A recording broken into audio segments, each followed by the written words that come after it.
Hello everyone, welcome to my channel. My name is Xony, and today we're going to have some more stories from Reddit. But before we start, it would be so much appreciated if you would subscribe to my channel, like the video if you enjoy it, and maybe leave a comment down below. These simple clicks would mean a lot to the future of this channel and really reward the effort that I put in every day. And now, without further ado, let's go. In today's story, OP found out his girlfriend was cheating on him and got sweet revenge on both her and her affair partner. Let's get into today's stories. So me and my girlfriend have been dating for 2 years. We met at a common friend's party and instantly clicked. Our lives have been good since because we are financially stable and living in the apartment that my father gifted me when I graduated. I love my girlfriend and believe she is the most important person in my life, as I don't have many friends who I can open up to. She is the one who always supports me emotionally, but due to work reasons, she had to move to a different state for 2 months. We talked every day on the phone during that time, and I even planned a surprise for her. But when she came back, and I discussed it with her, she didn't react the way I imagined she would. She declined and said she just wants to be alone. Normally she never declines a surprise or anything like that, but I understood that she might be tired. So I asked if we can shift the date to another day. She didn't reply, and I felt this behavior was quite odd. Since that day, I've started feeling that she is trying to distance herself from me. But then after a month passed, she said, "Let's plan a vacation." I agreed, and then we planned things and enjoyed ourselves and all. But during the vacation, she went to her friend's house alone. I didn't know her friend lived there, and she even refused to let me come with her. Now, 2 months after our vacation, I found out why she has been behaving like this. One day, I was in the bedroom and my girlfriend was in the shower. Her phone beeped and I saw a text that shattered my heart. The text said, "Hey, beautiful, did he go to sleep?" I was shocked and then started reading the chats. I found out that she had been cheating on me with a guy she met on her work trip, and there was also a photo of them at the place we went on vacation. They were talking about doing the deed and how they loved it and managed to pull it off without me knowing. Update: so it's been 5 to 6 days since I posted about how my girlfriend of 2 years cheated on me and also manipulated me to go on vacation to a place where she could hook up with her cheating partner. So I left home the night I posted the story to get away with the emotions and told her that I was going to my friend's house. I wasn't able to sleep all night and was reading the comments, and people were saying that I should leave her as she was using me. There were a few comments saying I should get some kind of revenge. I didn't want to get any revenge, as I still loved her even though she did all this to me. So I went to my parents' home and talked to my mother, and she was devastated. She said she thought our relationship was perfect and was looking forward to our marriage. That night I thought about the whole thing and decided that I would go on and leave her for good and go on a nice vacation or do something like that. So I went back to my house, but you won't believe what I saw. It didn't even take her a night to call her partner to my house and cheat on me. I didn't want to take any sort of revenge at first, but the scenery of her lying on the bed with another man and the opportunity gave me a perfect idea. I took photos of them while they were deep in sleep.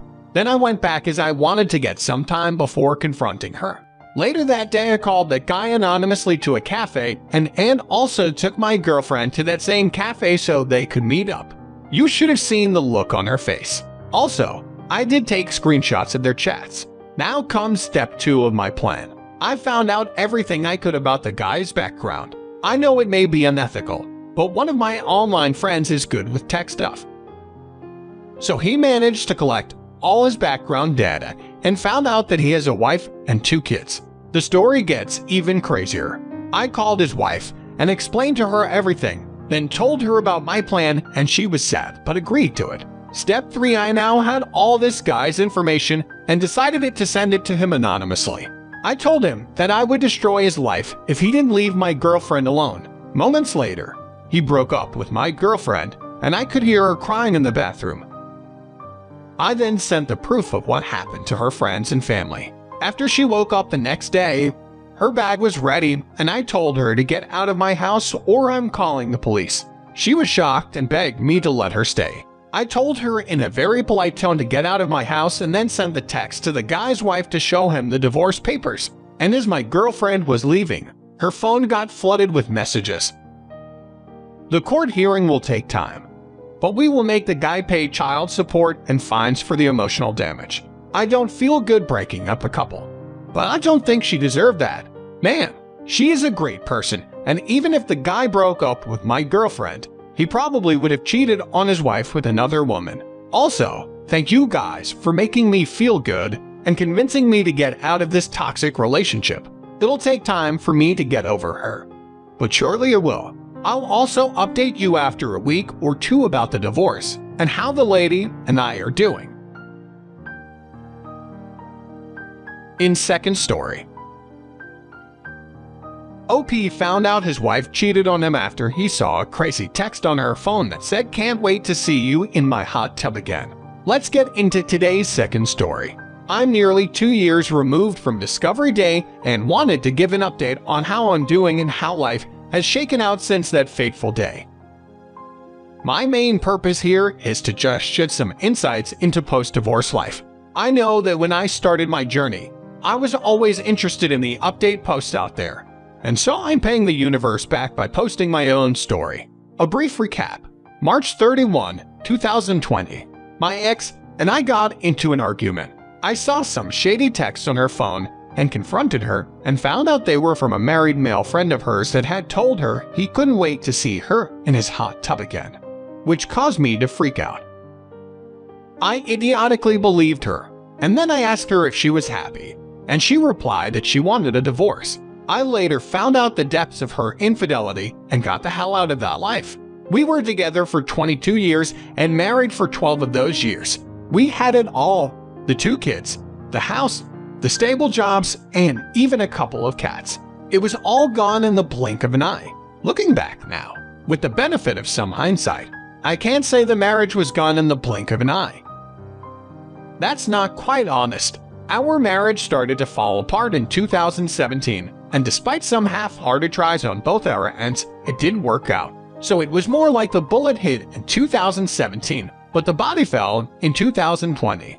There were many nights I went to sleep alone while in the marriage. She'd be working late or at the gym or hanging with friends. That's the story she went with at the time. And anytime I tried to voice my concerns, she'd get angry or defensive and nothing would change. Then we'd go right back to where we were. Looking back, I don't know why I didn't recognize any of the signs of infidelity, but hey, there's a whole subreddit dedicated to this, and I'm not alone. Member of the club right here, baby. I'm guilty of not being the best spouse. The difference, of course, is I stayed true to my vows and I can look at myself in the mirror and not that stain on my soul. Her, not so much. It's kind of funny whenever I see a movie or TV show that has an element of infidelity to it. The cheater is never the hero, but always the antagonist. I think to myself, well, ex-wife, that you have fun watching stuff that lets you relive your nonsense over and over. My main concern throughout this whole ordeal was the children. I've got a 12-year-old daughter and a 9-year-old son, and they have been one of the main drivers for me to keep pushing forward and growing to get out of the mental anguish that this brought about.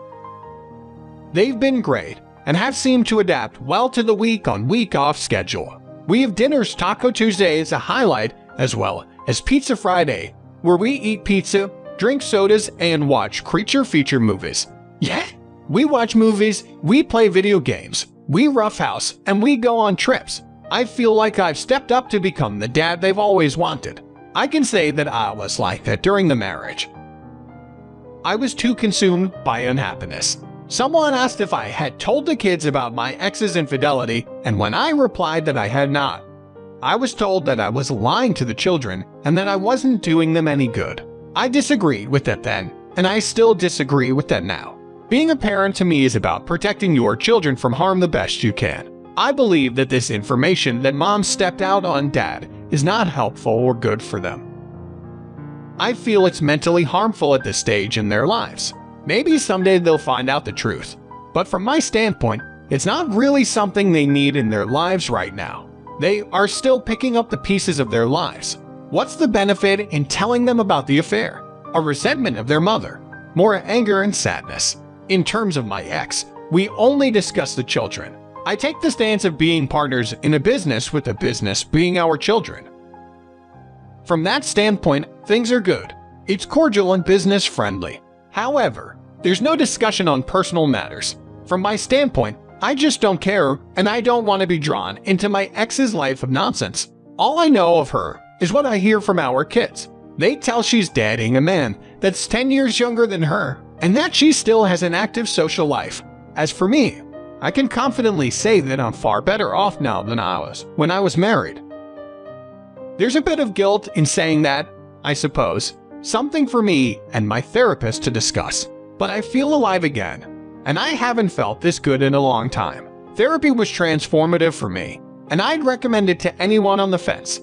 I also did a round of Tinder, and that was amazing to me. I've explored more hobbies, and the one that's really stuck for me is cooking. I love searching the web for recipes and trying new things, as well as hitting up grocery stores and picking up different ingredients. My whole diet has changed, and I'm guessing that has something to do with my mood and outlook on life outside of hobbies and therapy. I've also gotten a lift from physical exercise. I'm usually at the gym 3 to 4 times a week, and it's been great. I had muscles for the first time in ever. It was at the gym that I actually met my now girlfriend. I had no intentions of pursuing anything serious after the marriage for at least a year, but those plans kind of fell apart when I met her. She loves me, loves the kids, and we're a good team together. It's been really nice to have someone in my life that matches my needs and I match hers. I feel very fortunate in that regard. When I started this journey, I felt so alone. It was just me and my kids. My family is the epitome of unsupportiveness, but I was determined to not let this thing make me a worse version of myself. Every day I'm getting better, even on the days when I don't feel like I'm getting better. That's all this is. Really small improvements that add up to a whole new and better life in the long run. Someone said to me that I should strive to look back at this time in life with pride and my head held high. I think for the most part I've done that to anyone reading this. That's just starting out their journey. Or maybe they don't feel like they're where they want to be post-divorce. I hope you can take some solace in my story. It hasn't always been sunshine and beers in the park. But there have been more good days than bad. And even if you have a bad day, it's just one day. Tomorrow's the start to a whole new journey.